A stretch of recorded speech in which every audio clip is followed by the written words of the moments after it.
Ahoy hoy! Welcome back to my channel. Since it's still October and there's 3 more days left to Halloween, since Halloween is on Monday and it's Friday now, I figured the last thing I do in spooky season is tell you guys the story about how I saw a full-bodied apparition when I was 9. Yeah. So, without further ado, in Prince George's County, Maryland, back in 1991, you can be a safety patrol when you were in 4th grade. And I started off the year being 9 years old and stuff, and I would be 10 by the end of that year. At least the end of 4th grade, I'll be 10. I don't remember if this was like the end of 91 or the very beginning of 92 before my birthday in March, but it was somewhere around there. So I'm a patrol at a very small side street called Tappard Lane. And I'll show you what I did. So I'm facing this way, okay? So on this side of me is a major secondary road called Tulip Grove Drive. Across the street from that is a mansion called Bel-Air Mansion that was built in 1745.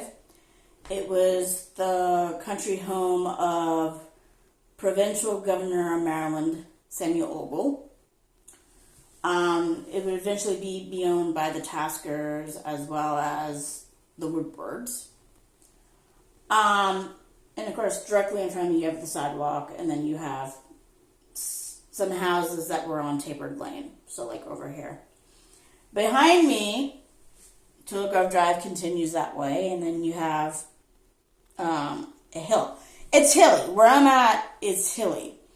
I'm literally, like where Tappard Lane is on top of a hill. So I have a good vantage point looking down that way and looking down that way. And then, of course, you have the side street that I'm patrolling right in front of me on, like, particular to Tulip Grove Drive. So, a group of kids come, all right? So they get here, and I do what I normally did as a safety patrol. I did that, just in case you couldn't see it. Did that, and I looked this way, towards the back of me. Did like a I think a 180 scan of things to make sure there was no cars or anything coming. And as soon as I did that, I crossed the kids. Well, as I was crossing the kids, I see a boy about my age start sculling up the little hill that was on the corner of a house, all right? And there was a shrubbery near the corner of their lawn. And of course, back then, kids were not allowed to be on the grass, especially on someone's property. So I told him to get off the grass. And before I could even finish that sentence, he disappeared. Yeah. Now here's the thing. He was solid. He was clear enough to the point where I could see his features. And I remember every single detail to this day, 31 years later. He had blue eyes. He had freckles. He had dark hair. Or no, he had brown hair. I'm sorry. He reminded me of one of my classmates, but it wasn't my classmate because I remember this boy being scrawny and my classmate wasn't. The first thing I thought was, oh, he ducked behind the brush or the bush that was on the property. And it was a big bush at the time. It's not there anymore, but at the time it was.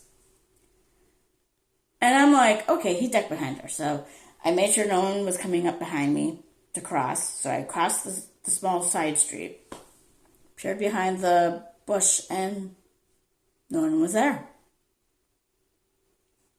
okay. Maybe he ran down that way or went with the group of kids that I just crossed. So I looked. And I have a good vantage point there because, like I said, I'm on top of a hill.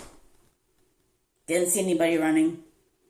Didn't see anyone that looked like him with a group of kids. Because he would have stand out, trust me. I know he didn't go my way.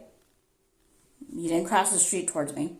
He did not cross the secondary street that was beside me. And he didn't go down the lane that I was patrolling. I was puzzled. In fact, I remain puzzled. I mean, I've thought about it over the years, off and on, about what I saw that day. But, I mean, the thing is, this is not something that's easily debunked because, like I said, it was sunny. It was clear. He was right in front of me. This wasn't out of the corner of my eye. This was right in front of me. Full frontal view. And he was solid. He wasn't see-through.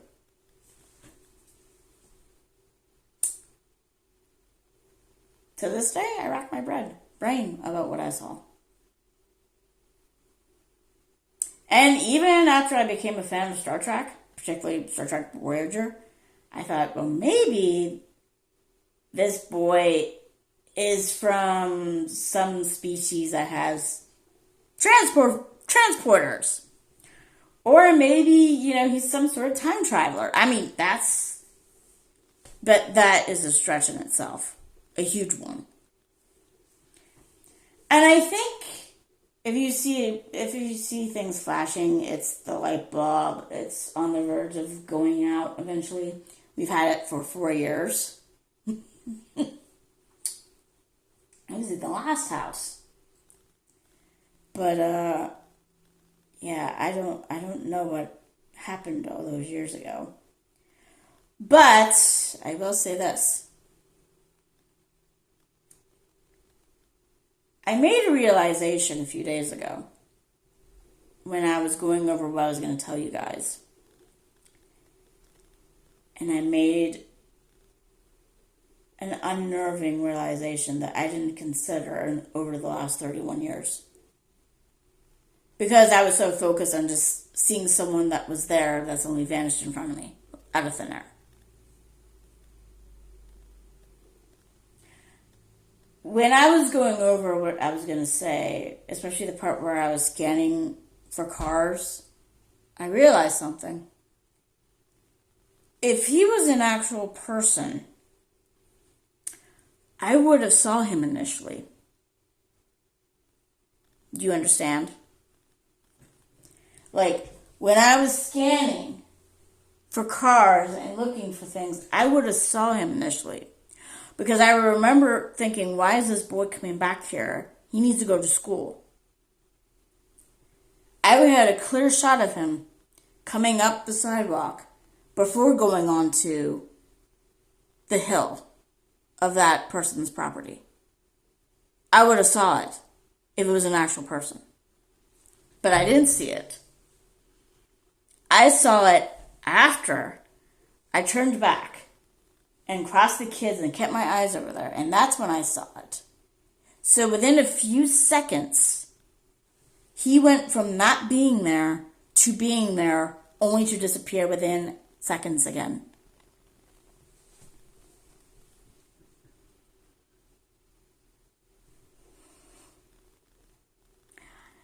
That, to me, has become the most unnerving part after the fact that I saw someone who's solid vanish in front of me.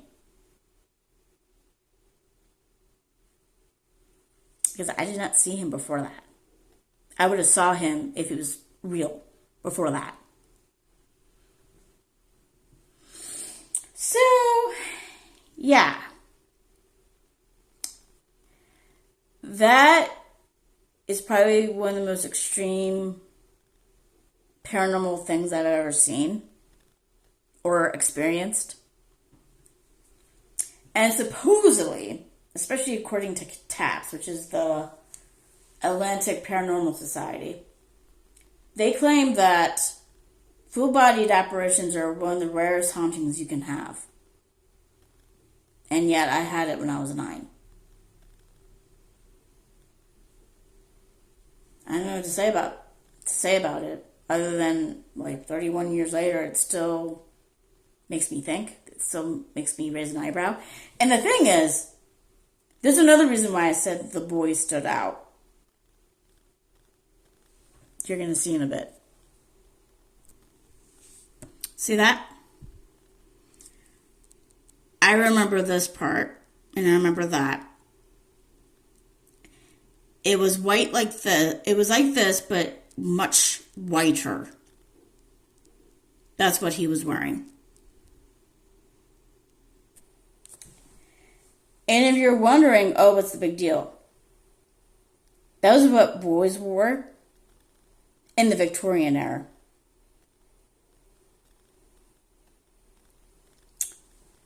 Now, being someone that's into history, in fact, I am passionate about history. It's one of my 6 passions. And I got my hands on a book a few years ago.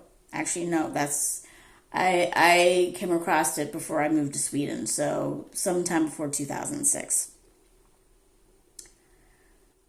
I read a book called Bel-Air from the Beginning, which was about Bel-Air Mansion and the history around the mansion before the mansion was even built, from land that was brought to modern times. And I used to do a lot of community service at the mansion because, of my passion in history. And I was hoping when I read it that there would be some indication that this boy had lived at the mansion once upon a time because, like I said, the lane is close to the mansion. It would have been in a wooded area back then. And it was near an entrance. There's like 2 entrances to the mansion that have like an overgrown with trees, like a lane of trees. And there's a entrance of those trees near this lane too. So I tried to do some research to see if there's anything that came up about, a death in this area that I was a patrol now. I found nothing. The time that he would have been there was during a period of the mansion's history where the records... Lost some light there because my computer went off. The records of the mansion during that time, between when the Taskers had last owned the mansion, which was like in the mid-19th century, to like the earliest 20th century when the Woodwards brought it. And while you had people living there, the records of what happened there were not good, like it was when the Ogles lived there, or when the Taskers lived there, or when the Woodwards lived there.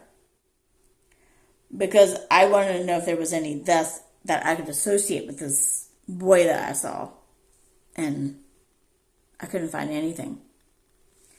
Which was a little disappointing, because I was kind of hoping to get some answers of who I might have saw. But I haven't seen anything like that. That was the only time I saw that, when I was at that post. And I never really heard anybody else say that they saw anything similar. So I don't know if that was a residual haunting or it was just something else, but it didn't happen often. It only happened that one time. So yeah, that's my experience having a full body apparition. Now, I'm still scratching my head up over until this day. So yeah.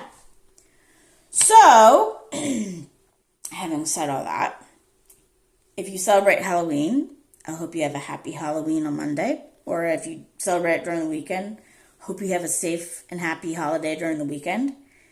If you celebrate Samhain, a blessed Samhain to you. And happy All Saints Day. Or as they used to call it, All Hallows Day. It's also Samhain too, but Samhain is the 31st and November 1st, so yeah. So yeah, if you like this video, smash like the like button. If you subscribe, I'll be absolutely delighted, and I'll see you guys later. Toodles!